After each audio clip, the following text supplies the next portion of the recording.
نحمده ونصلي على رسوله الكريم أما بعد فأعوذ بالله من الشيطان الرجيم بسم الله الرحمن الرحيم رب اشرح لي صدري ويسر لي أمري واحلل عقدة من لساني يفقهوا قولي رب زدني علما اللهم فقهنا في الدين آمین۔ السلام علیکم ورحمۃ اللہ وبرکاتہ۔ حضرت ابو ہریرہ رضی اللہ عنہ کہتے ہیں رسول اللہ صلی اللہ علیہ وسلم نے فرمایا قیامت کے روز قرآن مجید ایک تھکے ماندے آدمی کی شکل میں اپنے پڑھنے والے کے پاس آئے گا اور پوچھے گا مجھے پہچانتے ہو؟ میں ہی وہ ہوں جس نے تجھے راتوں کو جگایا اور تجھے گرمی میں پیاسا رکھا۔ بے شک ہر تجارت کرنے والا اپنی تجارت کا ثمر حاصل کرنا چاہتا ہے۔ آج میں دوسرے نیکی کے تاجروں کو چھوڑ کر تیرے پاس آیا ہوں۔ چنانچہ قرآن کی سفارش پر پڑھنے والے کو دائیں ہاتھ میں بادشاہی دی جائے گی۔ اللہ کرے اس میں آپ ہم سب شامل ہوں۔ اور بائیں ہاتھ میں ہمیشگی کا پروانہ عطا کیا جائے گا۔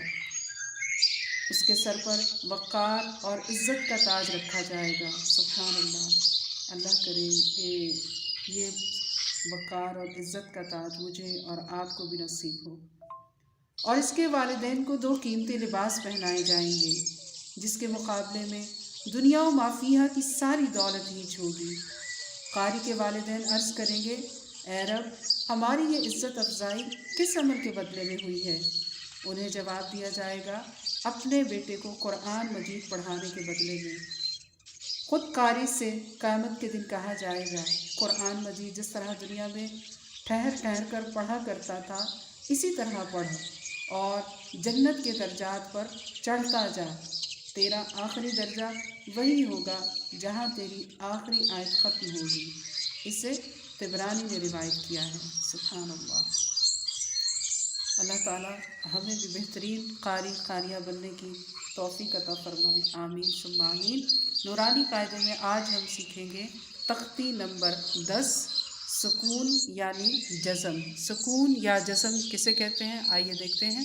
سکون یا جزم کہتے ہیں، یہ دیکھیے تصویر میں شکل، اس کو کہتے ہیں جزم یا سکون۔ ٹھیک ہے، یہ ہے جزم یا سکون، اس کو ہم کہتے ہیں۔ جس کے اوپر ہو اسے ہم کیا کہیں گے کہ یہ ساکن حرف ہے۔ دال کیا ہے؟ ساکن ہے۔ ہا کیا ہے؟ ساکن ہے۔ خا کیا ہے؟ ساکن ہے۔ ٹھیک ہے، سا کیا ہے؟ ساکن ہے، تو ہم اس کو ساکن کہیں گے۔ ٹھیک ہے، اس کو پڑھنے کا طریقہ کیا ہے؟ اس کو پڑھنے کا طریقہ یہ ہے کہ پہلے والے حرف کے ساتھ اس کو ملا کر پڑھتے ہیں اور ہلاتے نہیں ہیں سوائے 5 حروف کے۔ 5 حروف ہیں جن کو ہلا کر پڑھا جاتا ہے، اس کے علاوہ نہیں پڑھا جاتا ہلا کر۔ ٹھیک ہے، تو ان 5 حرفوں کو ہم ہلا کر پڑھیں گے، باقی کو نہیں ہلائیں گے۔ وہ 5 حروف کون سے ہیں جب ہم پڑھیں گے تو آپ کو میں نشان لگوا دیتی ہوں، آپ نشان لگا لیجیے گا۔ حمزہ با زبر اب، با کو ہلانا ہے۔ ٹھیک ہے، حمزہ با زبر اب، ایک تو یہ ہو گیا۔ اچھا، 2 طریقے ہیں پڑھنے کے، حمزہ زبر با اب، یہ طریقہ بھی ہے پڑھنے کا، اور یہ طریقہ بھی ہے حمزہ با زبر اب۔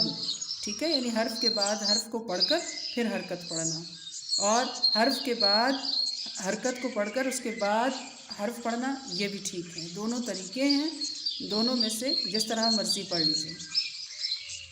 حمزہ با زبر اب، حمزہ با زیر اب، حمزہ با پیش اب، اب اب اب، حمزہ تا زبر ات، حمزہ تا زیر ات، حمزہ تا پیش ات، ات ات ات، حمزہ سا زبر اس، حمزہ سا زیر اس، حمزہ سا پیش اس، اس اس اس، حمزہ جیم زبر اج، حمزہ جیم زیر اج، حمزہ جیم پیش اج، اج اج اج، حمزہ حا زبر اح، حمزہ حا زیر اح، حمزہ حا پیش اح، اح اح اح، حمزہ خا زبر اخ، حمزہ خا زیر اخ، حمزہ خا پیش اخ، اخ اخ اخ حمزہ دال زبر اد حمزہ دال زیر اد حمزہ دال پیش اد اد اد اد حمزہ دال زبر اد حمزہ دال زیر از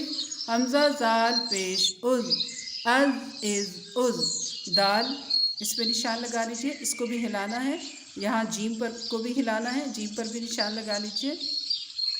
حمزہ را زبر ار حمزہ را زیر ار حمزہ را پیش ار ار ار ار حمزہ زا زبر از حمزہ زا زیر از حمزہ زا پیش از از از از حمزہ سین زبر اس حمزہ سین زیر اس حمزہ سین پیش اس